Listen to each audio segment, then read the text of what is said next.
தேர்தலுக்கு முன்னால் ஒன்று, வெற்றி பெற்றதற்கு பின்னால் ஒன்று. அது வெற்றி பட்ஜெட் அல்ல, வெத்து வெட்டான பட்ஜெட்.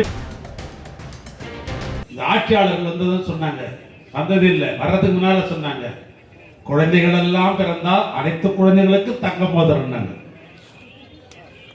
நான் அவ்வளோ கூட்டி பார்த்தேன், எவ்வளவு குழந்தைகள் ஒரு ஆண்டுக்கு சராசரி பிறக்கிறது என்று கூட்டி பார்த்து விட்டு, இது எப்படி சாத்தியக்கூறு இல்லையே, எப்படி தேர்தல் அறிக்கையில இவர்கள் சொல்லுகிறார் என்று நான் யோசித்து பார்த்தேன். அதை நம்பி பல தாய்மார்கள் 6 மாசமா நம்ம இப்ப கர்ப்பிணியா இருக்கிறோம், எலெக்ஷன் முடியும் போது அதிகமாக நம்மளுடைய குழந்தை பிறந்துடும், தங்க மோதிரம் போட்டுருவார் எப்படியும் அப்படின்னு நம்பி அங்க போய் விசில் அடிச்சுட்டு வந்து இப்ப குழந்தைய பிறந்த பார்த்துட்டு பார்க்குது. என்ன பார்க்குதுன்னா, இப்ப என்ன கவர்மெண்ட் ஆஸ்பத்திரியில் மட்டும்தான் போடுவாங்களாமே. ஆனால் இப்ப வந்திருக்கிற இந்த அரசு சொல்கிறது, அரசாங்க மருத்துவமனையில் குழந்தை பிறந்தால் செப்டம்பர் மாதம் முதல் தங்கம் முதல்.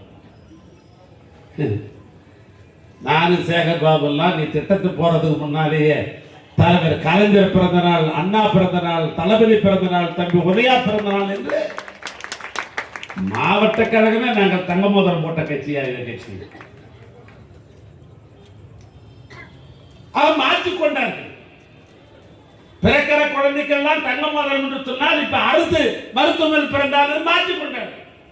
இந்த சட்டமன்றத்தில் சொல்லிவிட்டு சொன்னேன், அனைத்து விவசாயிகளுக்கும் தள்ளுபடி என்று சொன்னீர்களே, இன்னைக்கு சிறு குறு என்று மாற்றிவிட்டு மொத்த விவசாயம் ரோட்டில் நின்று கொண்டு பச்சை துண்டை போட்டுக் கொண்டு இந்த அரசாங்கத்தை எதிர்த்து போராடி கொண்டிருக்கிறான். சொன்னதை செய்யவில்லை என்று போராடுகிறான், சொன்னதை செய்யல. ஆக இந்த அரசாங்கம் தேர்தலுக்கு முன்னால் ஒன்று, வெற்றி பெற்றதற்கு பின்னால் ஒன்று என்று மாற்றி பேசுகிறார்கள்.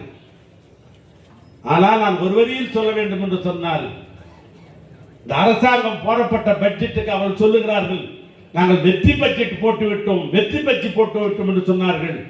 நாங்கள் திமுக சார்பாக நாங்கள் சட்டமன்ற உறுப்பினர் சொல்லுகிறோம், அது வெற்றி பட்ஜெட் அல்ல, வெத்து வெட்டான பட்ஜெட்டை போட்டுவிட்டு மக்களை ஏமாற்றி விட்டீர்கள். அவ்வளவுதான்.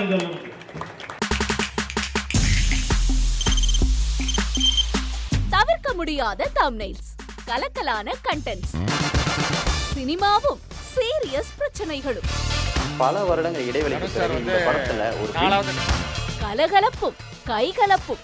Me too love you, thank you. அவருக்கு அந்த மாஸ் ஏத்துறது போயிட்டே தான் இருக்காரே தவிர பிரேக்கே இல்லாமல் பிரேக்கிங் நியூஸ் சொல்லும் தந்தி டிவி ஆப். இன்ஸ்டா தலைமுறை வரை இறங்கி அடிக்கும் தந்தி டிவியின் டிஜிட்டல் எக்ஸ்க்ளூசிவ். அது தண்ணிக்குள்ள போகும்போது ஹேங் ஆயிடுச்சு.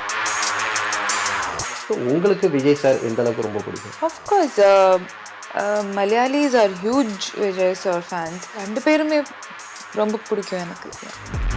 தந்தி டிவி ஆப்பை இலவசமா டவுன்லோட் செய்யுங்க, ஃபாலோ பண்ணுங்க, சப்ஸ்கிரைப் பண்ணுங்க, என்ஜாய் பண்ணுங்க.